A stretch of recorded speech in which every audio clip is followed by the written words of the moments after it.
Counting से ठीक पहले हम किसी से कम नहीं वाले अंदाज में हर पार्टी अपनी बम्पर जीत का एक बड़ा दावा कर रही है। और कमलनाथ ने तो डोटू कह दिया है कि मुझे एग्जिट पोल पर नहीं, मध्य प्रदेश की जनता और जनार्दन पर भरोसा है। तो दूसरी तरफ ज्योतिरादित्य सिंधिया बहुत बड़ा हमला करते हुए दिग्विजय सिंह ने कहा है कि अब हमारे साथ कोई गद्दार नहीं है, इसलिए कल पता चल जाएगा कि शिवराज सिंह चौहान कहां खड़े हैं। लेकिन सबसे बड़ा सवाल है, अगर एग्जिट पोल ही एग्जैक्ट पोल साबित होगा तो देश की राजनीति पर इसका क्या असर पड़ेगा, क्योंकि तेलंगाना में कांग्रेस आती हुई दिख रही है, छत्तीसगढ़ में कांग्रेस को बढ़त है, राजस्थान में बीजेपी को बढ़त है और मध्य प्रदेश में बीजेपी की जीत होती हुई दिख रही है। अगले 1 घंटे हम इसी सवाल पर करेंगे सबसे बड़ा सियासी विश्लेषण और मंथन, और हमारे साथ होंगे इलेक्शन स्टेट से कई बड़े दिग्गज नेता। यानी आज का ये इलेक्शन स्पेशल शो जबरदस्त होने वाला है, लेकिन जीत के दावों का हाल देख लीजिए पहले इस रिपोर्ट में और फिर इलेक्शन स्पेशल की विशेष कवरेज।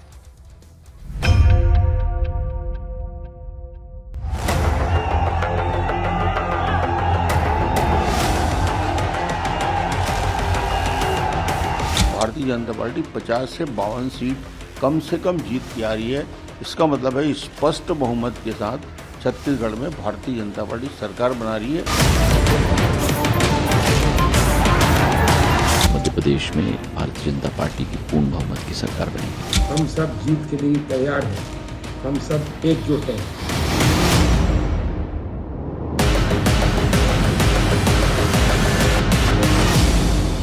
भारतीय जनता पार्टी भारी बहुमत से सरकार बनाने जा रही है। 5 राज्यों में 4 राज्यों में पूरी शक्ति के साथ, पूरी ताकत के साथ, पूरे बहुमत के साथ सरकार बनाएंगे। अब हमारे पास कोई सिंधिया नहीं बचा, इसलिए कोई गद्दार नहीं है। अराजकता, भ्रष्टाचार से छूट मिलेगी और राजस्थान की कांग्रेस की इस लूट वाली सरकार से अब मुक्ति मिलेगी।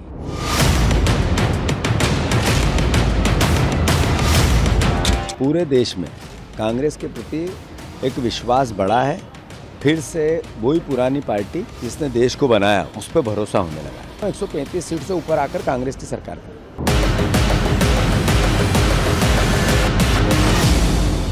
रिजल्ट आएगा, जनादेश आएगा, वो जुगाड़ का जनघट नहीं बल्कि जनादेश का पनघट साबित होगा। राजस्थान में भारतीय जनता पार्टी चुनाव जीत रही है बहुत बड़े बहुमत से, कोई इसमें किंतु परंतु है ही नहीं जी।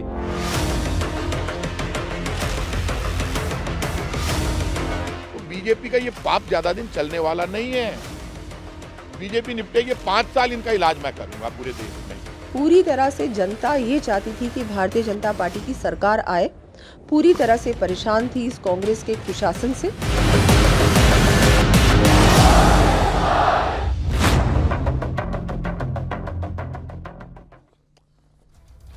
और अब वक्त है कुछ महत्वपूर्ण बातों का और 5 राज्यों के एग्जिट पोल के बड़े संदेश का। आइए नजर डाल लेते हैं कि क्या है आंकड़े 5 राज्यों का एग्जिट पोल। आइए दुष्यंत नागर जी, जातिगत जनगणना का मुद्दा बेअसर होता हुआ दिख रहा है, ये सबसे बड़ी बात है। पीएम मोदी की लोकप्रियता मजबूती से कायम है, मुफ्त वाली सियासत का ज्यादा असर नहीं है, हिंदुत्व और सनातन वाले मुद्दे की धार बरकरार है, राजस्थान में महिला सुरक्षा और भ्रष्टाचार के मुद्दे का एक इंपैक्ट होता हुआ दिख रहा है। दुष्यंत नागर है मेरे साथ, पॉलिटिकल एनालिस्ट, आपका भी अभिनंदन है इस चर्चा में। और मेरे साथ और कौन कौन जुड़ा है ये परिचय करा देते हैं। डॉक्टर अजय आलोक है भारतीय जनता पार्टी से, मेरे साथ वारिस पठान है प्रवक्ता AIMIM के, मेरे साथ अनुराग भदौरिया है प्रवक्ता समाजवादी पार्टी के, साथ ही नरोत्तम मिश्रा जुड़ेंगे मेरे साथ, जो कि नरोत्तम मिश्रा मेरे साथ जुड़ेंगे जो कि होम मिनिस्टर है मध्य प्रदेश के। आप तमाम लोगों का अभिनंदन है इस चर्चा में। मैं सबसे पहले मेरे साथ इस समय बड़ी खबर आ रही है, तेलंगाना से बहुत बड़ी खबर आ रही है, लेकिन तेलंगाना की ब्रेकिंग न्यूज का रुख कर लेते हैं। तेलंगाना चुनाव पर यह बड़ी ब्रेकिंग स्टोरी है। कांग्रेस की बड़ी जीत की वहां पर उम्मीद है, जैसा अंदेशा लगाया जा रहा है। सर्वे में करीब 70 सीटों की उम्मीद लगाई जा रही है, यानी इस लैंडस्लाइड विक्ट्री कांग्रेस को तेलंगाना में मिल सकती है। तेलंगाना के चुनाव पर यह बहुत बड़ी खबर है, लेकिन मैं आंकड़े आपको पूरे दिखा सकता हूं। एक्सिस माई इंडिया के आंकड़े क्या कह रहे हैं, आइए आंकड़ों पर नजर डाल लेते हैं। तेलंगाना में कुल सीटें 119 है, कांग्रेस के खाते में 63 से 73 जाती हुई दिख रही है, यानी लैंडस्लाइड विक्ट्री। भारत जोड़ो यात्रा जहां राहुल गांधी ने करी, वहां बढ़त मिलती हुई दिख रही है। बीजेपी को बड़ा झटका, 4 से 8 सीटें आ सकती है। बीआरएस सत्ता से बाहर होती हुई दिख सकती है, कांग्रेस सत्ता छीन रही है। दक्षिण का यह दूसरा बड़ा राज्य जहां कांग्रेस सत्ता छीनती हुई दिख रही है, अन्य के खाते में 5 से 8 आ रही है। दुष्यंत नागर, ये नंबर अपने आप में बहुत कुछ कह रहा है। Your take. देखिए, रीजनल पार्टियों का एक जो पिछले 20 वर्ष में हम देखें जिस प्रकार से उन्होंने कांग्रेस से स्टेट्स को लिया है, तो उसका अब ये एक रिवर्स काउंटडाउन शुरू हो गया है जी। और मुझे लगता है कि देश का जो आम आदमी है, खास करके जो किसान वर्ग है, पिछड़ा है जी। आपने ओबीसी का कहा ना, उस पर मैं भी बोलना चाहता था कि जो पिछड़ा वर्ग है, कंपनी राज जब से भारत में आया तब से जो किसान कमेरा जातियां थी, जो मार्शल कौम थी, लेकिन आपको उम्मीद थी उनको दबाया गया। लेकिन तेलंगाना में जो कांग्रेस को बढ़त मिल रही है, उसको राहुल गांधी फैक्टर है या नहीं? बिल्कुल राहुल गांधी जी का, बिल्कुल भारत जोड़ो यात्रा, और रेवन्ना रेड्डी जी ने भी यात्रा की थी, जो people to people contact Congress के नेताओं ने शुरू किया है, उससे ये लोगों का प्यार है, लोगों का समर्थन है। और ये तेलंगाना तो एक शुरुआत है जी, अभी देखते जाइए 2024 तक कितना शानदार परिवर्तन देश में होने जा रहा है। 2024 में आप कह रहे हैं परिवर्तन होने के लिए जा रहा है। डॉक्टर अजय आलोक, तेलंगाना में एग्जिट पोल का ये अनुमान है और अधिकतर एग्जिट पोल ये कह रहे हैं, मैं सिर्फ एक एग्जिट पोल की नहीं बात कर रहा, अधिकतर एग्जिट पोल ये कह रहे हैं कि कांग्रेस वहां सरकार बनाने की कगार पर है, और सिर्फ सरकार नहीं बना रही, एक थंपिंग जीत हो रही है। भारत जोड़ो यात्रा का बहुत बड़ा भारत जोड़ो यात्रा जो थी वो तेलंगाना से निकली थी, एक बहुत बड़ा फैक्टर रहा है। क्या आपको लगता है इसका इंपैक्ट पड़ रहा है? जिस यात्रा का आपने मजाक उड़ाया, जिस राहुल गांधी को आपने कम आंका, लेकिन that Rahul Gandhi has delivered इन तेलंगाना। देखिए अमीश, मैं आपके साथ कर्नाटका चुनाव के दौरान भी था, भारत जोड़ो यात्रा के दौरान भी था। मैंने हमेशा कहा यह भारत जोड़ो यात्रा नहीं थी, मुसलमान जोड़ो यात्रा थी। आंकड़े इसकी बात की पुष्टि करेंगे। अगर कांग्रेस वहां पे लैंडस्लाइड जीत रही है तो मुझे ये बताइए कि जब पिछले चुनाव में कांग्रेस पार्टी को वोट मिले थे 28.4%, सीट मिली थी 19 जी, और टीआरएस को वोट प्रतिशत मिले थे 45.8, सीट मिली थी 88। हमें मिले थे 7% वोट, सीट मिली थी 1। इस बार क्या हुआ है कि ये तुष्टीकरण का जो रेस हुआ है, मुसलमान पटाओ आंदोलन, तो ये कर्नाटका से चला, अभी लगता है अगर ऐसा हुआ, अगर वो तो कल पता चलेगा, तो इसका मतलब कि तुष्टीकरण की जो रेस चल रही थी कांग्रेस और बीआरएस में कि ज्यादा मुसलमान कौन पटा सकता है, तो लगता है फिर कांग्रेस लगता है बीआरएस को हरा देगी इसमें मुसलमान पटाने में। और तेलंगाना का इतिहास एक्चुअल वस्तुस्थिति ये है कि 120 सीट आप इसको कुछ भी माने, देखिए अभी ये एग्जैक्ट पोल तो है नहीं, एग्जिट पोल है, कल कुछ शब्द कल के लिए भी बचा के रखिए, मेरा आपसे निवेदन है। लेकिन एक चीज बड़ा इंपॉर्टेंट फैक्टर है, नहीं हम तो तेलंगाना में अच्छा कर रहे हैं। नहीं अच्छा, अच्छे की स्थिति तो ये है कि आपके सांसद भी चाह रहे हैं, विधायक भी चाह रहे हैं। अभी अच्छा है या बुरा है इसका निर्णय आप खुद लिख के करिए। आप मतलब आपके सांसद भी चाह रहे हैं और विधायक भी 4 से 8 ही आने की संभावना है। अभी अच्छा है या बुरा है उसको आप खुद जाने। आप डॉक्टर अजय आलोक, आप वरिष्ठ आदमी हैं, मुझे आपको बताने की जरूरत नहीं है, लेकिन it is a setback for Bharatiya Janata party. Congress जो तीसरे पायदान पे दिख रही थी तेलंगाना के अंदर, वो आज पहले पायदान पे दिख रही है। It is a setback for Bharatiya Janata party. अगर आप अभी भी नहीं समझ रहे तो कब समझेंगे, ये आपके ऊपर है। वारिस पठान, बीआरएस को एआईएमआईएम का भरपूर साथ मिला, लेकिन उसके बाद भी कांग्रेस को नहीं रोक पाए। कांग्रेस, एआईएमआईएम और बीआरएस दोनों को खदेड़ रही है। कांग्रेस तेलंगाना में पहली बार सरकार बनाने की स्थिति में आ रही है, ऐसा एग्जिट पोल अधिकतर कह रहे हैं। अमीश भाई, ये तो एग्जिट पोल है, एग्जैक्ट पोल नहीं है। अब ये जो एग्जिट पोल भी आए, ये मुख्तलिफ अलग अलग लोग सब अलग बातें बोल रहे हैं, लेकिन जहां तक मेरा ख्याल है और जो हमने देखा है जमीनी स्तर के ऊपर, हमको पे कैंपेनिंग भी कर रहे थे, तो हमको ऐसा लग रहा है कि लोगों ने काफी वोट बीआरएस को दिया है। केसीआर ने 10 बरस में बहुत काम किया है, डेवलपमेंट में, विकास के लिए, हर चीज में बहुत काम किया, लोगों ने उसको वोट दिया है। अब ये तो कल बॉक्स खुलेंगे, डब्बा खुलेगा तो पता चलेगा कि क्या होगा। अब बात रही हमारी पार्टी की, तो हम तो 7 सिटिंग एमएलए थे हमारे ऑलरेडी, हम इस वक्त 9 सीटों पे लड़े और यकीन मानिए सारे एग्जिट पोल दिखा रहे हैं कि हम 7 तो जीत ही रहे हैं, मैक्सिमम मार्जिन के साथ जीत रहे हैं। अकबर ओवैसी चंद्रयान गुट्टा से 1 लाख प्लस मेजोरिटी के साथ जीत रहे हैं और जो 2 सीट है उसके ऊपर भी टफ कंपटीशन है, वहां भी जीतेंगे। और हमारा जो वोटिंग परसेंटेज था पिछली मर्तबा 3%, इस मर्तबा भी जो एग्जिट पोल दिखा रहा है उसी के हिसाब से चल रहा है। तो हमको कहीं नुकसान नहीं हुआ। हमने ये जरूर बोला था कि जहां हमारे उम्मीदवार नहीं खड़े हैं, वहां जहां बीआरएस के उम्मीदवार खड़े हैं, वहां पे आप बीआरएस को समर्थन करिए। मगर वहां पे बहुत गड़बड़ हुआ है अमीश भाई। ये कांग्रेस वालों ने बीजेपी के साथ मिलकर काफी जगहों के ऊपर ये तय किया कि एमआईएम के कैंडिडेट को हराया जाए। गोशा महल के अंदर कांग्रेस ने डमी कैंडिडेट दे दिया ताकि राजा सिंह जीत जाए। अरे नामपल्ली के अंदर मैं आपको बता रहा हूं बीजेपी आई नहीं कैंपेनिंग करने के लिए ताकि कांग्रेस वाले को बेनिफिट मिल जाए और हमको हरा दिया जाए। पोलिंग के दिन भी कितने दादागिरी किए, एग्जैक्ट जो वोटर थे वोट डालने को नहीं दिया। कांग्रेस के नेता मेरे साथ कोई जुड़ेंगे तो मैं उनसे पूछूंगा कि क्या अंडरस्टैंडिंग है। दो पहलू है। जी जी देखिए जीत रहे मगर बीजेपी का तो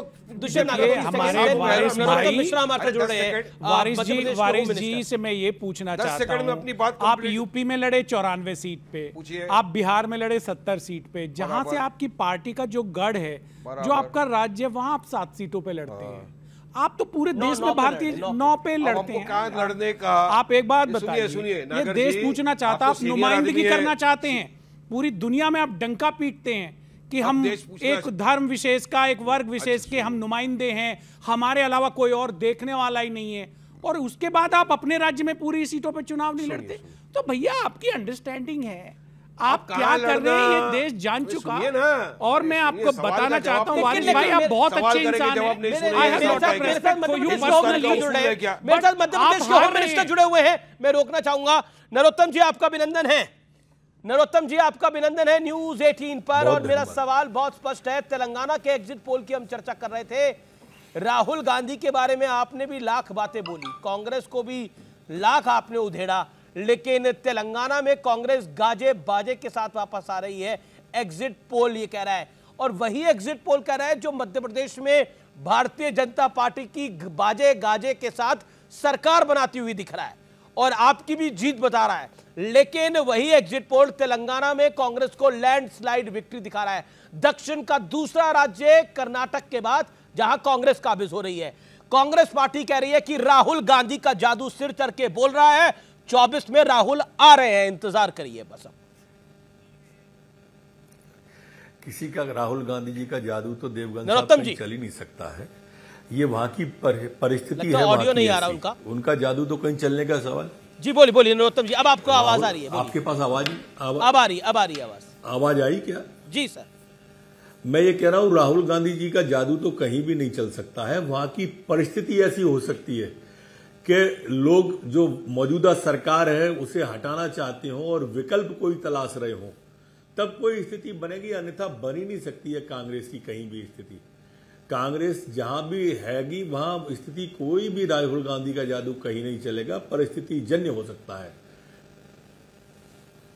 जी नरोत्तम जी, लेकिन मैं मध्य प्रदेश में आऊंगा, लेकिन क्या आपको लगता है कांग्रेस का उदय अगर दक्षिण में हो रहा है तो ये खतरे की घंटी है भारतीय जनता पार्टी के लिए, क्योंकि बीआरएस को सत्ता से बाहर कर रही है कांग्रेस और खुद सत्ता में आ रही है। छत्तीसगढ़ में लग रहा है कांग्रेस सत्ता में आ रही है, यानी कुल मिलाकर अगर राजस्थान कांग्रेस से छीन भी रहा है तो तेलंगाना जैसा राज्य कांग्रेस के खाते में आ रहा है। नहीं, कोई खतरे की घंटी नहीं है, आप इसको कहीं खतरे की घंटी मत मानो।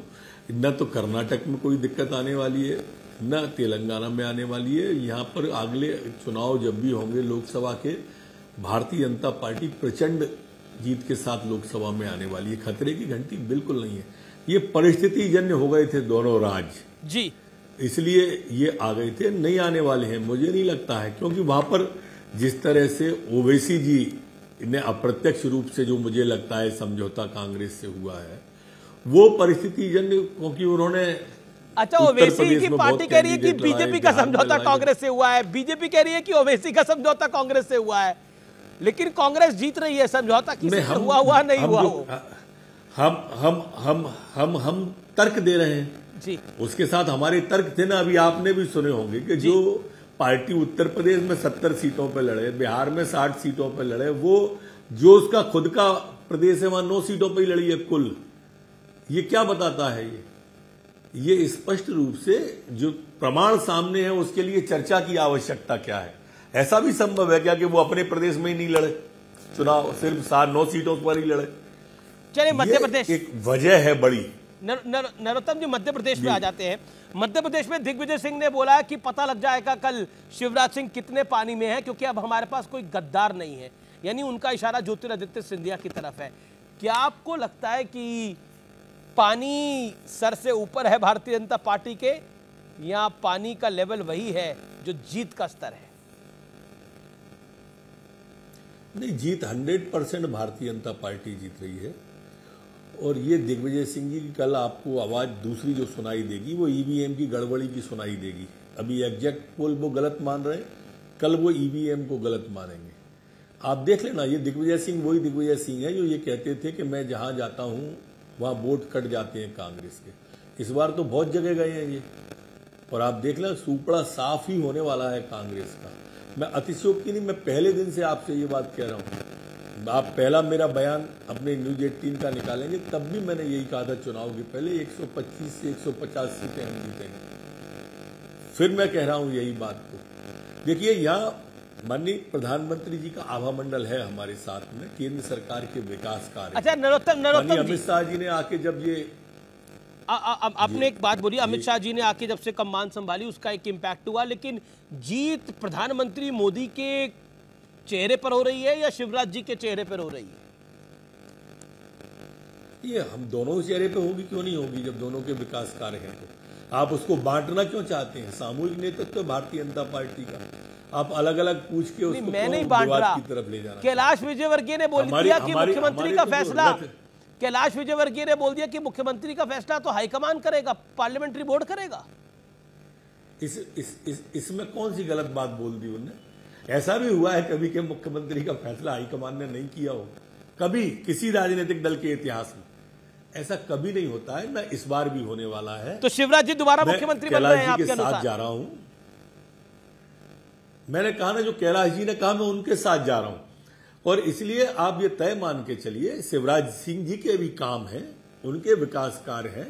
यही कारण है कि हमारी 20 साल की सरकार में आज हम प्रोकमेंसी की तरफ जा रहे हैं, एंटी इनकम्बेंसी की तरफ नहीं जा रहे हैं। और हम और ज्यादा सीटें जो आपके एग्जैक्ट पोल ने बताई है उसमें और अधिक सीटें लेके आ रहे हैं। 150 से भी ज्यादा 20 साल में हमसे कभी ज्यादा वोट नहीं लिए, कभी। कभी कांग्रेस ने 20 साल में हमसे ज्यादा वोट नहीं लिए, कभी भी आज तक। पिछली बार कुछ सीटें ज्यादा आ गई थी, लेकिन बहुमत फिर भी नहीं मिला था इनको, और इसलिए इनने बसपा का हार्ड लगाया था, दिल लगाया था, सपा के फेफड़े लगा लिए थे, निर्दलियों के हाथ पैर लगा लिए थे। परिणाम इस दिल के टुकड़े 1000 हुए, कोई यहां गिरा कोई वहां गिरा। अच्छा, आपने एक आखिरी सवाल मेरा आपसे होगा, क्या आप भी एक बड़े दावेदार हैं मुख्यमंत्री पद को लेकर? नहीं, बिल्कुल नहीं है, बिल्कुल भी आप दावेदार नहीं है। और आप कह रहे हैं कि शिवराज जी का चेहरा है और अगला मुख्यमंत्री भी शिवराज सिंह चौहान ही होगा, यही कह रहे हैं आप? नहीं, बिल्कुल नहीं कहा मैंने कहा मैं कैलाश जी के साथ जा रहा हूं कि संसदीय बोर्ड तय करेगा। अच्छा, मैं मान लो बोल दूंगा तो मेरे तय करने से कोई मुख्यमंत्री बनेगा क्या? मैं आपसे पूछ रहा हूं। ये तो आपको ज्यादा पता। ये सवाल ही गलत जगह पूछ रहे हैं आप जी। चलिए, अमित शाह जी जेपी नड्डा जी मिलेंगे, उनसे सवाल पूछेंगे। मैंने तो जेपी नड्डा से भी इंटरव्यू किया था तो सवाल पूछा था, उनसे भी पूछूंगा। लेकिन आपको बहुत बहुत शुभकामनाएं। कल वो जवाब देने में सक्षम है जी। आपको बहुत बहुत शुभकामनाएं, और आप कल नतीजे आएंगे तो ईश्वर आपको सफलता दे, यही कामना कर सकते हैं हम तो हर पार्टी के लिए कि जिसने लोकतंत्र के इस पर्व में लड़ाई लड़ी है। आपका बहुत बहुत शुक्रिया हमारे साथ जुड़ने के लिए।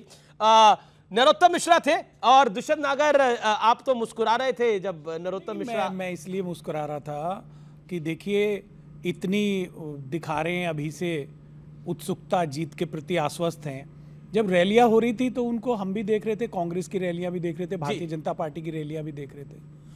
कांग्रेस के नेताओं की रैली में लाखों की भीड़ आ रही थी लेकिन नंबर नहीं आ रहे। देखिए दुष्यंत जी, वही कैसे हो सकता है? दुष्यंत जी, देखिए मेरा छोटा सा तेलंगाना में जो आपको जीत दिखा रहा है वो बीजेपी को बम्पर जीत दिखा रहा है, और छत्तीसगढ़ में भी टाइट फाइट दिखा रहा है। मेरा एक छोटा सा प्रश्न आपसे है। आप इतने बड़े ग्रुप के एडिटर हैं, बड़े आदरणीय सम्मानित हैं, क्या ऐसा हो सकता है कि लोग रैली में आ रहे हैं 2 लाख और वो सीट बंदा भाजपा को दे दे, वोट भाजपा को दे दे, कांग्रेस हार जाए?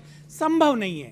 कल मध्य प्रदेश मेरे साथ जीत होगी। मेरे साथ इस समय के केशव राव जुड़ रहे हैं, मेंबर ऑफ पार्लियामेंट बीआरएस के। केशव राव जी, आपका अभिनंदन है न्यूज 18 पर। Keshav Rao, my straight question to you sir, you getting my voice? Keshav Rao ji, sure I am getting. मेरा सवाल आपसे स्पष्ट है, मैं हिंदी में पूछूंगा, आपको जो सी भाषा में आप लगे जवाब दीजिएगा, हिंदी या अंग्रेजी में, whatever is comfortable for you. लेकिन हमारे व्यूअर आपको इस समय देख रहे हैं करोड़ों की संख्या में। सवाल बहुत महत्वपूर्ण है केशव राव जी, वो ये है कि ऐसा लग रहा है कि कांग्रेस आपसे सत्ता छीन रही है। अधिकतर एग्जिट पोल में ऐसा दिख रहा है, कांग्रेस को बढ़त मिल रही है। क्या आपको लगता है ये एक झटका है बीआरएस जैसी पार्टी के लिए? मुझे जब नहीं दिख रहा तो मैं कैसा बताऊं ये झटका है। जब मैं ये नहीं देख रहा हूं, मैं ये देख रहा हूं कि किसी हाल में अपना गवर्नमेंट बनाऊंगा, किसी हाल मुझे मेजॉरिटी होगी, जो भी मेरे दोस्त अहबाब है मेरे साथ रहेंगे, तो मैं क्यों ये फील करूं भाई। अच्छा, एक आरोप लग रहा है कि आपने बीजेपी और बीआरएस ने कोई सेटिंग कर ली कांग्रेस को गिराने के लिए। इस आरोप को आप किस तरह से देखेंगे? लेकिन उसके बाद भी कांग्रेस एग्जिट पोल में हारती हुई नहीं दिख रही। कांग्रेस कह रही है Rahul Gandhi magic has delivered. दो चीजें आपने दो सवाल पूछी है जी, कि हमने कुछ अंडरस्टैंडिंग कर ली है कि कांग्रेस को पहले कांग्रेस हारा ही नहीं तो मैं कैसा गिराऊं? जब गिराऊंगा जब कांग्रेस हुकूमत में होगी, तो हुकूमत में नहीं है तो मैं क्यों गिराऊंगा? एक है। एग्जिट पोल की बात कर रहे हैं, मैं एग्जैक्ट पोल की बात कर रहा हूं जी। एग्जिट पोल होती है, मैं किसी को डिनाउंस नहीं कर रहा हूं, मैं आपको डिस्प्यूट नहीं कर रहा हूं। इसलिए कि आप लोग भी 10 लोगों से, किसी ने 26, आप लोग पर्टिकुलरली 26,000 लोगों से पूछ के ये एक सर्वे बनाई। मैं कंसर्न हूं, मुझे इफेक्ट करता है, मेरे लाइफ को इफेक्ट करता है, मेरे करियर को इफेक्ट करता है, मेरे पार्टी को इफेक्ट करता है, मेरे आइडियोलॉजी को इफेक्ट करता है। तो मैं अपने मेंबरों से पूछ रहा हूँ ना, मैं तो कैडर से पूछता हूँ ना, मैं तो जो भी एजेंसीज में जो अवेलेबल है उनसे पूछ रहा हूँ ना। मैंने भी पूछ के भी अपनी सर्वे बनाई। चूंकि आज नेशनल सर्वे से कुछ आंकड़े आए हुए हैं, उस आंकड़ों को मैं पूरा रबिश नहीं बोलते, गलत बोल के नहीं बोलते हुए उससे डिस्प्यूट करता हूं, मैं एग्री नहीं करता हूं। ये बस नहीं, वो राइट आपके पास है, आप इस आंकड़े को डिस्प्यूट करिए। लेकिन एक फैक्ट है जो कि प्राइम मिनिस्टर ने खुद जिक्र किया कि केसीआर उनके पास खुद आए, वो अलायंस करना चाहते थे भारतीय जनता पार्टी से। क्या कहना चाहते हैं आप? अलायंस को और इलेक्शन को क्या संबंध है? ये सवाल है, जीतने के बाद भी कोई अलायंस में जाता है? मेरा जानता ख्याल है, क्योंकि मेरी उम्र और मेरी सर्विस कांग्रेस पार्टी में, आज तक मैं 60 इयर्स पॉलिटिकल पार्टी में रहा हूं, अलायंस की सवाल बीआरएस और बीजेपी में नहीं हुई है। अगर आप चाहते हैं कि आपके स्ट्रैटेजी की वजह से, आपके जरूरतों के लिए अगर आप मुझे सपोर्ट करें और आपके दुश्मन को दूर रखें, वो अलग बात है आपकी। लेकिन क्या आपको लगता है जो आरोप जो प्रधानमंत्री ने एक फैक्ट को रखा या फिर जो बात को रखा, क्या आपको लगता है कि उसने आपके चुनावों में प्रोस्पेक्ट्स को वीक करा या बेहतर करा? अब तो चुनाव निकल गया है, एग्जैक्ट पोल कल आ जाएगा, सुबह 8 बजे से आना शुरू हो जाएगा, उस पर आप क्या कहना चाहते हैं? आपका अनुभव है, इसलिए ये सवाल पूछ रहा हूं मैं केशव राव आपसे। मैं पहली बात मैं इसे इसलिए कमिट करूंगा, ये पर्सनल बातों को प्राइम मिनिस्टर के ओहदे वाले आदमी नहीं बोलना चाहिए था। वो भी पब्लिक मीटिंग में आके उन्होंने सीएम से जो पर्सनल बातें की है उसको बताना ठीक नहीं था। लेकिन उन्होंने क्या कहा, दूसरा क्वेश्चन है, उससे क्या आपको इफेक्ट हुआ? क्या मुझे इसलिए इफेक्ट नहीं हुआ, मैं मेजॉरिटी पे रह रहा हूं जी। सही बात है कि मैं 88 जो लास्ट टाइम आया हूं। नहीं, पर ये पर्सनल क्वेश्चन नहीं है, it is a political question.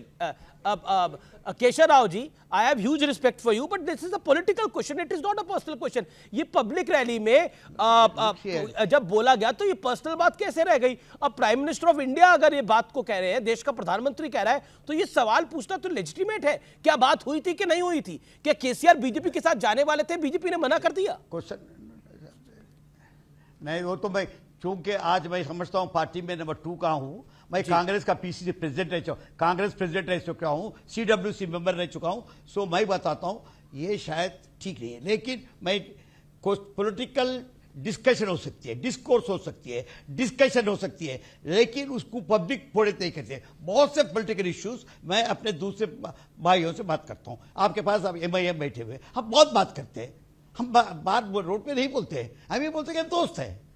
इसीलिए पॉलिटिकल इश्यूज को पब्लिक में बताना, वो भी इलेक्शन के ईव पे बताना, ये एक एजेंडा की बात होती है, वो एजेंडा हम नहीं। तो चलिए यही बता दीजिए, बोले कि हमारी राइट बनती है जी, उस एजेंडे का फायदा या हुआ या नुकसान हुआ? मैं उसको कैलकुलेट नहीं किया हूं। अच्छा, आगे एनडीए में आप लोग जा सकते हैं? कल के नतीजे जो भी आते हैं, क्या आगे एनडीए में जाने की संभावना है? बीजेपी के साथ जाने की संभावना है बीआरएस? अब तक का जो मेरा आइडिया है, अब तक मेरा जो स्टैंड है, अब तक मेरा पार्टी का स्टैंड है, there is no question of our joining NDA. Please इसको क्लियर कर दीजिए। हमारा कोई मकसद नहीं है, कोई मतलब नहीं है, कोई सोच नहीं है कि हम एनडीए में जाए। लेकिन एक मेरा सवाल, क्योंकि ये सवाल बहुत महत्वपूर्ण हो जाता है। कांग्रेस आरोप लगा रही है कि आप उनके जो जीतेंगे विधायक उन पर डोरे डालने का, यानी उनको एक हॉर्स ट्रेडिंग का आरोप आप पर वो लगा रही है कि आप प्रयास कर सकते हैं, इसलिए वो ताज कृष्णा में अपने सारे जीते हुए विधायकों को शिफ्ट करेंगे। क्या कहना चाहते हैं? वो कह रहे हैं बीआरएस का एक ट्रैक रिकॉर्ड रहा है और वो ट्रैक रिकॉर्ड गलत है। देखिए, आप मुस्कुरा भी रहे हैं इस सवाल पे। बेवकूफी बात है, इसलिए नहीं, इसलिए बोल रहा हूं, इस चीज को मेरे माइंड में नहीं रह सकता हूं। जब मैं बता रहा हूं, मुझे बता रहा हूं, मैं अपने दोस्तों को बता रहा हूं, कांग्रेस को बता रहा हूं, मुझे मेजॉरिटी आएगी, where is the need for poaching? दूसरों को लेने की क्या जरूरत है? ऑल राइट, शिव के लिए, शिव कुमार के लिए मैं सुना हूं कर्नाटका के, वो ये बात किए हैं, लेकिन वो बताता हूं, वो मेरे साथी हैं उनके, हाँ डीके शिव कुमार को बताता हूं, उनको वो आया है माइंड में, बिकॉज वो फिगर पे नहीं है, वो अनसर्टन है, is not sure about his figure, so naturally it had come to his mind. लेकिन as far I am concern, मैं इतना श्योर हूं कि I am getting my majority हो कुछ भी safe figure which will take government जी। Why should I think of anybody? एक सवाल, आप कह रहे हैं कि आप अपनी जीत को लेकर यू आर वेरी कॉन्फिडेंट कि that you will win, so which sweet you like? आपको कौन सी मिठाई पसंद है जिसका आपने कल ऑर्डर कर रखा है? मैं sweet of you to ask me that, but मैं स्वीट एनफ हूं, मैं डायबिटिक हूं। ओके, पर अपने लोगों के लिए तो खिलाने के लिए लड्डू मंगवाए हुए हैं या एनीथिंग एल्स? और from Karnataka Mysore pak you have got? Look here, Mysore pak क्या सबसे ज्यादा है हमारे पास हैदराबाद में जो बनती है, या हैदराबादी बिरयानी मिठाई कहीं नहीं बनती। हैदराबाद की बिरयानी भी खिलाते हैं, अब हैदराबादी है, इसीलिए हम लोग जो स्वीट खिलाते हैं, हाँ जी, वो बहुत अच्छा रहेगा। आपको भी इनवाइट करता हूं, आप कभी तब आइए, अब नहीं, कभी तब हैदराबाद आए तो जरूर मेरे घर में आइए जी। पक्का सर, ये ड्यूरा whenever I come to Hyderabad I will visit your place. लेकिन दुष्यंत नागर है हमारे साथ, पॉलिटिकल एनालिस्ट, वो एक सवाल आपसे पूछना चाह रहे हैं। राव साहब, आपने बताया कि आप पीसीसी प्रेसिडेंट रहे हैं, सीडब्ल्यूसी के मेंबर रहे हैं, डीके शिव कुमार आपके दोस्त हैं, तो क्या भविष्य में आप कांग्रेस की सरकार बनने के बाद कांग्रेस में वापसी कर सकते हैं? जिस तरह से आज आपने नहीं इंडिविजुअली ये कांग्रेस ज्वाइन कर सकते हैं, जिस प्रकार से आपने कांग्रेस के प्रति अपना एक प्रेम जुड़ाव प्रदर्शित किया नेशनल टेलीविजन पे। ओके दुष्यंत, ओके मैं नेशनल टेलीविजन पे नहीं, मेरी जिंदगी में भी, देखिए मेरी बात है, मैं नेशनल टेलीविजन नहीं, जिंदगी में ये बोल रहा हूं कि I was born in Congress party, brought up in Congress party, I have been a minister, I have held every office that is possible that you can name. सब पोस्ट देख चुका हूं up to CWC level and I have been in charge of 4 states. वो अलग बात है। Having taken a stand on Telangana issue and having distanced myself from Congress, there is no need for me to go back. It does not mean मैं आपसे दूर हूं तो आपका दुश्मन नहीं हूं, दूर जरूर हूं, आपसे डिफर करता हूं, उसका मतलब ये नहीं कि मैं आपका डिसिडेंट हूं जी। मेरे साथ मध्य प्रदेश के वरिष्ठ नेता और फॉर्मर मिनिस्टर जीतू पटवारी जुड़ रहे हैं, वो भी है केशव राव, आप भी हमारे साथ रहिए। जीतू पटवारी, हम तेलंगाना को डिस्कस कर रहे थे, लेकिन मध्य प्रदेश के अंदर कांग्रेस का जो वाइप आउट हो रहा है, जो एग्जिट पोल बता रहे हैं, अधिकतर एग्जिट पोल कह रहे हैं कि बीजेपी को एक बढ़त मिल सकती है। क्या आपको लगता है, लेकिन तेलंगाना में वही एग्जिट पोल कह रहे हैं कांग्रेस को बढ़त मिल सकती है, तो क्या आपको लगता है कि आपके राज्य से तो सुखद संदेश नहीं आ रहा, लेकिन तेलंगाना से आ रहा है कांग्रेस पार्टी के लिए? जीतू पटवारी।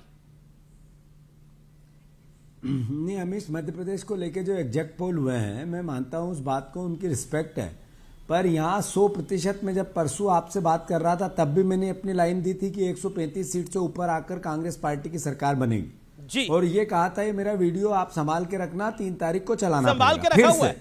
मैं कोई दावे नहीं करता, मैं उन लोगों में से नहीं हूं कि कभी भी किसी भी प्रकार का केवल बोलने के लिए बोले। अगर मुझे लगता है कि कोई कमी है, कोई गलती हो रही है, कोई निराशा है, कोई बीजेपी ने एज ले ली है, तो मैं स्वीकार कर लेता। कांग्रेस पार्टी स्पष्ट मेजोरिटी के साथ 135 सीट से ऊपर लाकर मध्य प्रदेश में सरकार बनाएगी। मैं फिर से ये बात, इसका कई कारण है, एक कारण नहीं है। जो आईबी की रिपोर्ट नेशनल सरकार ने ली उसमें भी यही गया कि 138 सीट जाएगी। नेचुरल है, जब उधर भेजते हैं तो वही अधिकारी हमारे हिंदुस्तान के हमसे भी बात करते हैं। ऐसे ही जो इंटेलिजेंस की रिपोर्ट, यहाँ पर सीआईडी की रिपोर्ट, ये सारी आई है, ये भी यही बता रही है। ये सब बातें तो हो गई, पोलों का, ये सब बातें तो हो गई, वन मिनट अमीश, नहीं, I let you conclude mister Patwari. लेकिन मेरा तो एक सीधा सवाल है, जो एग्जिट पोल आपको तेलंगाना जिता रहा है, आप तेलंगाना की जीत पे यकीन कर रहे हैं, लेकिन मध्य प्रदेश की जीत पे यकीन नहीं कर रहे, ये थोड़ा अजीब लग रहा है। तेलंगाना में आपकी पार्टी कह रही है कि हाँ ये एग्जिट पोल सही है, लेकिन मध्य प्रदेश में वो एग्जिट पोल गलत है क्योंकि कांग्रेस हार रही है।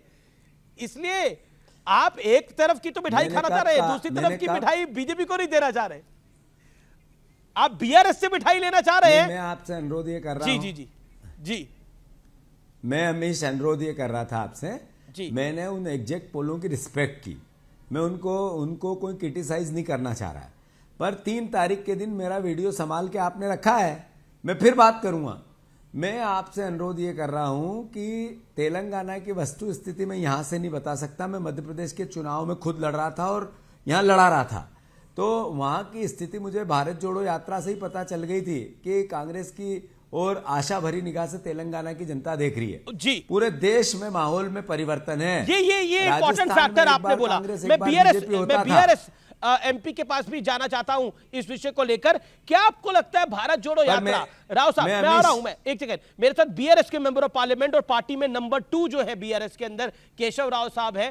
केशव राव, मेरा my straight question to you tonight is, वो जीतू पटवारी मेंबर मध्य प्रदेश कांग्रेस के सीनियर लीडर हैं, former minister, he is saying कि Bharat Jodo Yatra has delivered. Rahul Gandhi factor चला है तेलंगाना में, आपका टेक क्या है? राहुल गांधी अब डिलीवर करने लग गए हैं क्या? देखिए, इनका जो यात्रा था, yatra has its own importance, it has boosted Rahul Gandhi, but it has an effect in Telangana. I not agree, ये इफेक्ट तेलंगाना में नहीं किया है, लेकिन जरूर राहुल गांधी को इफेक्ट किया है। राहुल की पर्सनैलिटी थोड़ा बड़ा किया है, उसे थोड़ा पॉपुलर किया है, उनका विजन बढ़ा है। क्योंकि मैं राहुल गांधी के साथ पार्टी का जनरल सेक्रेटरी था, तो मैं राहुल को जानता हूं और राहुल का विजन जानता हूं, ये विजन बड़ा है जी। राहुल गांधी को आपको लगता है बड़ा किया है, लेकिन पार्टी को बड़ा नहीं किया है। लेकिन कांग्रेस जो पहले ओपिनियन पोल्स में नंबर 3 दिखाई दे रही थी, वो अगर नंबर 1 पर आ रही है, तो कहीं ना कहीं एक राहुल गांधी फैक्टर तो देखने को मिला है। राव साहब, we have to agree to it. भाई ये no, but that is your conclusion ना। तो आपने मुझसे सवाल किया है, तो मैं बताऊं, नहीं आई फर्स्ट में। देखिए ना, मध्य प्रदेश की मैं नहीं बात करता हूं क्योंकि मैं मध्य प्रदेश नहीं जानता हूं, सिर्फ दिग्विजय सिंह को जानता हूं क्योंकि वो मेरे इंचार्ज थे, मैं जब पीसीसी प्रेसिडेंट था, तो उतना ही मेरी उनसे लगाव है। तो मध्य प्रदेश की बात करता हूं, मेरी बात करता हूं कि हमारे पास जो चीफ मिनिस्टर है केसीआर, बिलीव मी, मैं अभी कोई सवाल मेरे पूछ रहे थे, आप कांग्रेस के उतने नजदीक है तो जाएंगे, वापस नहीं जाने का सवाल, लेकिन कांग्रेस का रिस्पेक्ट मेरा कम नहीं हुआ है। उतने बोलते हुए बताओ, आज देश में कोई अगर चीफ मिनिस्टर लीडर को देखते हैं तो you will not get that kind of A popular. लेकिन अखिलेश यादव भी मेरे साथ अनुराग भदौरिया भी हैं।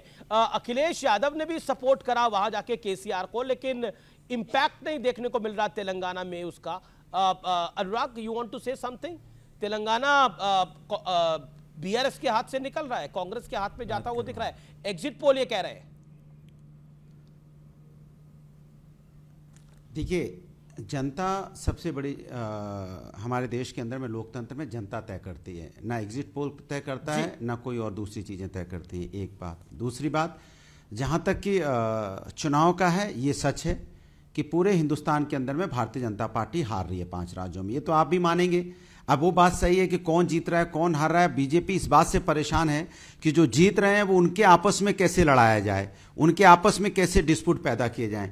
बट ये सच है कि भारतीय जनता पार्टी को देश की जनता ने बुरी तरह से नकारा है। अब देखिए, राजस्थान का अगर चुनाव देखेंगे तब भी आप देखेंगे बोलने में बीजेपी के लोग लड़खड़ाते हैं, उनकी जीभ लड़खड़ाने लगती है। बीजेपी को बढ़त है राजस्थान, मध्य प्रदेश में भी अगर बात करेंगे 95% एग्जिट पोल बढ़त दे रहे हैं बीजेपी को राजस्थान के अंदर। वही मैं कह रहा हूं, बढ़त दे रहे हैं, बढ़त दे रहे हैं। आपको पता है पहले जब इस तरह के चुनाव होते थे, सुनिए तो, बढ़त देना और जीत में फर्क होता है। पहले क्या करते थे, पहले कहते थे एक तरफ चलता था, जो सरकार एक बार होती थी दूसरी सरकार उसको वाइप आउट कर देती थी जनता पूरी तरह से। आज लड़ रहे हैं वहां पे बीजेपी, तो समझ लो कि हालत क्या है। मैं राजस्थान चल सकता हूं। Rajyavardhan Rathore, former INB minister और झोटवार से इस बार बीजेपी कैंडिडेट। राज्यवर्धन जी, आपका अभिनंदन है न्यूज 18 पर। My straight question to you is कि समाजवादी पार्टी ये कह रही है कि बीजेपी लड़खड़ा रही है राजस्थान के अंदर, यही सबसे बड़ा संदेश है। और 5 राज्यों में कहीं भी बीजेपी नहीं आ रही है, लेकिन एग्जिट पोल के मुताबिक राजस्थान और मध्य प्रदेश के अंदर एक जीत दिख रही है। तेलंगाना में कांग्रेस को बढ़त दिख रही है। छत्तीसगढ़ के अंदर टाइट फाइट दिख रही है, लेकिन कांग्रेस को बढ़त दिख रही है। What is your take? देखिए, जिसका कोई अस्तित्व नहीं, खैर उस वो बात कर रहे हैं, उनकी क्या बात करना। भारतीय जनता पार्टी राजस्थान के अंदर प्रचंड बहुमत के साथ सरकार बना रही है, और ये मैं आपको सबूत के साथ बताता हूँ। जिस तरह से वोटिंग हुई राजस्थान के अंदर, वोटिंग परसेंटेज बढ़ा। जब वोटिंग परसेंटेज बढ़ता है, इसका मतलब जनता उत्साह के साथ वोटिंग करने आती है। जब जनता उत्साह के साथ वोटिंग करने आती है, इसका मतलब परिवर्तन चाहती है। और ये रिकॉर्ड है कि जब जब वोटिंग परसेंटेज बढ़ा है, तब तब भारतीय जनता पार्टी को उसका लाभ हुआ है। 22 लाख नौजवान इस बार फर्स्ट टाइम वोटर्स इस बार ऐड हुए, और वो फर्स्ट टाइम वोटर्स और ख़ास तौर से महिला वोटर्स का ज़बरदस्त रूप से जो झुकाव रहा, जो उनका समर्थन रहा, वो भारतीय जनता पार्टी की तरफ रहा। तो एक तो ये हो गया कि किस उत्साह से हुए, परसेंटेज ज़्यादा हुई, और परिवर्तन का ये एक प्रतीक है। दूसरा आपको बताता हूँ, ये जो एग्जिट पोल की जो बात हो रही है बार बार, कितने लोग ये लोग ज़मीन पे लगाते होंगे, उसको कंपेयर करिए आप भारतीय जनता पार्टी के एजेंट, पोलिंग एजेंट जो हर बूथ पे बैठते हैं और नज़र से पहचानते हैं कौन पार्टी को वोट देने आ रहा है और वहां टिक लगा रहे हैं। वो सारा का सारा फीडबैक जो आया है वो एक प्रचंड जीत का बता रहा है। और तीसरी बात मैं और आपको बताता हूं अमीश जी, कि इस बार जितना मैंने बात करा लोगों से, सबने ये कहा कि इस बार वोटर बहुत साइलेंट था, यानी वोटर अपने पड़ोसी को भी नहीं बता रहा था कि उसने वोट कहां करा है। तो एग्जिट पोल वालों को कितना दिल खोल के उसने बताया होगा। ये लेकिन बड़ी खबर, एक बहुत बड़ी खबर आ रही है कि अशोक गहलोत ने रात को 9 बजे अपने कैंडिडेट्स की बैठक बुला ली है, कांग्रेस प्रत्याशियों की बैठक बुला ली है, क्योंकि 2 एग्जिट पोल में कांग्रेस को बढ़त दिखाई दे रही है। तो उसके मद्देनजर ये बैठक बुलाई है। आज सुबह गवर्नर से मुलाकात करी है अशोक गहलोत ने। ये कुछ बड़ी खबरें हैं। वसुंधरा राजे सिंधिया भी मिल के आई है गवर्नर से। लेकिन क्या खेमों में बटी बीजेपी को राजस्थान में नुकसान हो रहा है? ये एक बहुत बड़ा सवाल है। राज्यवर्धन जी, ये सवाल मैं आपसे पूछना चाहूंगा। बीजेपी खेमों में बटी हुई थी, कोई एग्री करे या डिसएग्री करे, लेकिन इट वॉज देयर। क्या आपको लगता है उसका भी एक साइड इफेक्ट है? जितनी बड़ी जीत दिखनी चाहिए थी उतनी बड़ी जीत दिख नहीं रही है, ये एक कारण हो सकता है? चुनावी विश्लेषक आज तो इसकी चर्चा कर ही सकते हैं, कल जब नतीजे आएंगे तो और विस्तार से करेंगे, लेकिन व्हाट इज योर टेक? देखिए, हर पॉलिटिकल पार्टी का लक्ष्य यह रहता है कि चुनाव को जीते, और फिर भारतीय जनता पार्टी तो सबसे पहला जो पड़ाव होता है चुनाव जीतने का, जनता की सेवा करने के लिए पहला पड़ाव चुनाव जीतने का, उसमें अपनी माहिरता भी है उनकी और स्ट्रैटेजी के साथ आती है। हर फील्ड में, यानी हर स्टेट के अंदर अपनी स्ट्रैटेजी होती है। हमारी राजस्थान के अंदर परिस्थितियों के हिसाब से कलेक्टिव लीडरशिप इस बार हमारी स्ट्रैटेजी थी, और कलेक्टिव लीडरशिप के साथ हम मैदान में उतरे।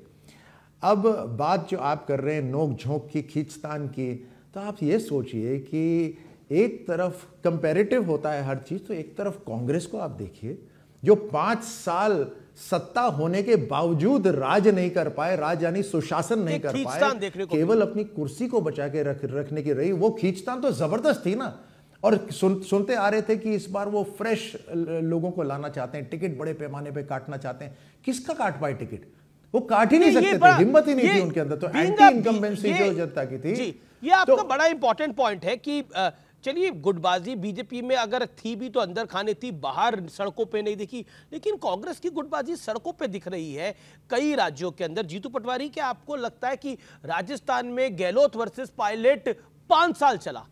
मतलब जब सीएम अनाउंस होना था तब टायर जले, फिर 2020 में जो कांड हुआ वो हम सबने देखा, गद्दार से लेकर देश गद्दारी का केस दर्ज हुआ। जीतू पटवारी, क्या ये सब चीजें भी हावी रहती हैं? और मध्य प्रदेश कांग्रेस में भी गुटबाजी है। अगर बीजेपी में गुटबाजी है लेकिन उसका चुनावों पे असर नहीं आता, लेकिन कांग्रेस में चुनावों पे असर आता है। और युवा चेहरों की बात करी जाती है लेकिन आगे नहीं करे जाते। ये तो कुछ प्रैक्टिकल क्वेश्चंस हैं जीतू। ऐसा है अमीश, ये जो राजवर्धन सिंह जी कह रहे हैं भारतीय जनता पार्टी को लेके, ये तो एग्री होती नहीं है बात। राजस्थान को लेकर, वसुंधरा जी को लेकर और बाकी नेताओं को लेकर क्या क्या नहीं होता है, क्या क्या बातें नहीं आती हैं। भारतीय जनता पार्टी कई बातें डिसाइड नहीं कर पाती है इसलिए कि वसुंधरा जी नाराज नहीं हो जाए। ये बात कोई मतलब अंतर खाने बाहर खाने कुछ नहीं होता है। रही बात, इन्होंने कहा है कि राजस्थान में तो महिलाओं ने वोट डाला, इसने डाला उसने डाला। अरे एक देश में ऐसा राज्य बता दो जहां पर 25 लाख रुपए तक का इलाज मुफ्त हुआ, वो राजस्थान ही तो था। वो राजस्थान ही था जिसमें कोविड को लेकर देश की सरकार ने प्रमाण पत्र दिया। वो राजस्थान ही था जिसमें अशोक गहलोत की सरकार को गिराने को लेकर धर्मेंद्र प्रधान से लेकर ये खुद राजवर्धन जी और पूरी टीम लगी रही। और फिर अब ये फुट पुअर के बाद मध्य प्रदेश की सरकार गिराई गई, उसमें किसका हाथ था? देश के प्रधानमंत्री का था। तो ये जो लोकतंत्र को नहीं मानते, उसकी हत्या करते हैं, बेचते और खरीदते हैं विधायक, ये ज्ञान की बातें करें, कोई शोभा नहीं देता। रही बात मध्य प्रदेश को और राजस्थान को लेकर कांग्रेस की गुटबाजी की, मैंने जैसा आपको कहा, एक बार बीजेपी एक बार कांग्रेस, राजस्थान में ये भाव आते थे। इस बार आप ही लोग कह रहे हो कि राजस्थान में कांग्रेस पार्टी खड़ी है बरोबरी से, कुछ भी हो सकता है। इसका मतलब ये प्रमाण पत्र है। और अधिकतर एग्जिट पोल बीजेपी को बढ़त दिखा रहे हैं। एक एग्जिट पोल है जो कांग्रेस को बढ़त दिखा रहा है। 2 एग्जिट पोल है जो कांग्रेस को बढ़त दिखा रहे हैं, बहुत स्लाइड बढ़त है, 2 सीटों वाली। हाँ, कोई बात नहीं। मैं दूसरी बात, मध्य प्रदेश के संदर्भ में, यहां कमलनाथ सबके नेता हैं और एकजुट हैं। एक व्यक्ति था जो यहां न्यूसेंस करते थे, गुटबाजी करते थे, धोखेबाजी करते थे, वो आप आजकल राजवर्धन जी की पार्टी में है, उनको हमने रवाना कर दिया। अब एकजुटता से, दृढ़ता से राहुल गांधी जी के नेतृत्व में कांग्रेस पार्टी मध्य प्रदेश में, तेलंगाना में, हो सकता है राजस्थान में और छत्तीसगढ़ में सरकार बना रही है। और कल फिर राजवर्धन सिंह जी को फिर बुलाना, मैं भी आऊंगा कि कितने राज्यों में कांग्रेस की सरकार बनी, कितने में बीजेपी की बनी। आप दोनों कैंडिडेट भी हैं, तो मैं तो शुभकामनाएं देता हूं कि आपको भी अपनी अपनी जीत मिले। ये शुभकामनाएं हम तो दे सकते हैं। लेकिन राज्यवर्धन, जीतू पटवारी ने कुछ बातें रखी, उसका जवाब। और क्या आपको लगता है कि गुटबाजी की समस्या दोनों दलों में है, लेकिन अब बीजेपी में भी दिख रही है वो गुटबाजी? नहीं, देखिए, जहाँ तक बात रही ये चुनाव की और जिस तरह से कांग्रेस सरकार ने काम करा है, और आप ये बता रहे थे, इस चुनाव के अंदर जिस तरह से इन्होंने फर्जीवाड़ा करने की कोशिश करी है और उसके सबूत हैं और एफआईआर हो गई है उसके ऊपर, चुनाव के बाद तो पूरी तहकीकात होगी कि किस तरह से सरकारी तंत्र को इन्होंने पिछले 1-1.5 साल में, कांग्रेस की सरकार ने राजस्थान में कोई काम नहीं करा, केवल ये कि चुनाव कैसे फर्जीवाड़े से जीता जा सकता है, उसकी पूरी इन्होंने योजना बनाई। इन्होंने सरकारी तंत्र को इस्तेमाल करके हजारों लोगों के नाम कटवाए हैं, नाकाम रहेंगे उसमें भी। और इलेक्शन कमीशन के इन्होंने फर्जी कार्ड बनाए हैं। इनके लोग बाहर दूसरे राज्यों से लेकर आए और लाके वोटिंग करवा रहे थे, उनके ऊपर कईयों पर एफआईआर हुई है। अब ये इस तह तक हम जाएंगे, क्योंकि हमारी सरकार बनने वाली है, इस तह तक जाएंगे कि लोकतंत्र की हत्या करने की जो नाकाम कोशिश हुई उसके अंदर सरकार और एक कौन सी कंपनी थी जो ये भाड़े पे लेकर आए हुए थे और हजारों करोड़ रुपए उसको दिए। पूरी तहकीकात होगी इसकी। न केवल जल जीवन मिशन में जो घोटाला हुआ उसकी तहकीकात होगी, 19 बार जो पेपर लीक हुआ, जो युवाओं के लिए एक तरह से 5 साल उनको पीछे कर दिया गया, उसकी तहकीकात होगी। और लोकतंत्र की हत्या जो करने की कोशिश करी नाकाम, उसकी तहकीकात होगी। तहकीकात के अलावा कुछ है ही नहीं। 10 सेकंड के लिए कुछ कहना चाह रहे हैं पास में राज्यवर्धन जी। जीतू पटवारी 10 सेकंड के लिए कुछ कहना चाह रहे हैं। राजवर्धन जी 10 सेकंड में माफी मांग ले राजवर्धन तो मैं देश के मंत्री भी रहे, देश के मंत्री भी रहे। ये मध्य प्रदेश में 40 परीक्षाओं में एग्जाम में घोटाले हुए व्यापम हो गया, उस पर कुछ शब्द बोलेंगे क्या?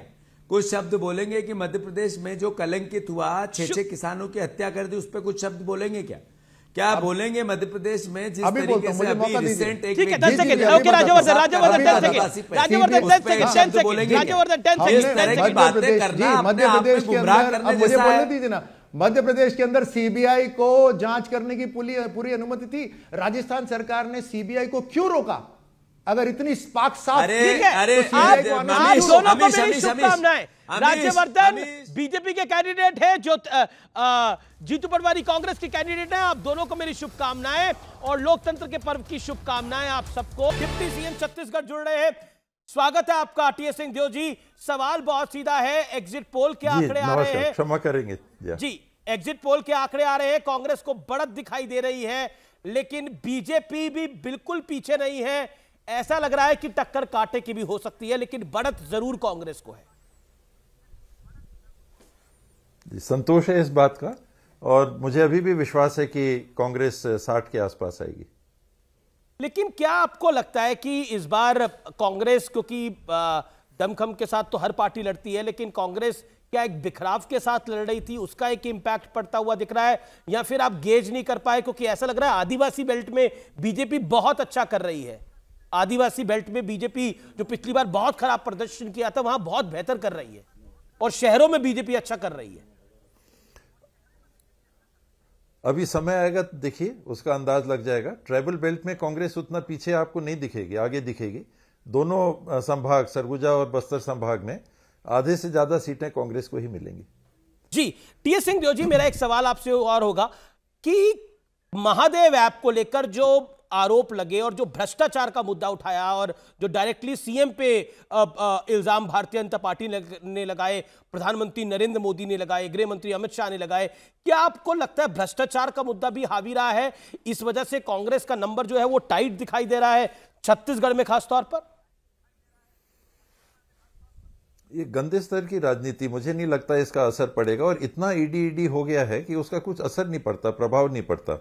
देश के प्रधानमंत्री और गृह मंत्री आरोप कैसे लगा सकते हैं?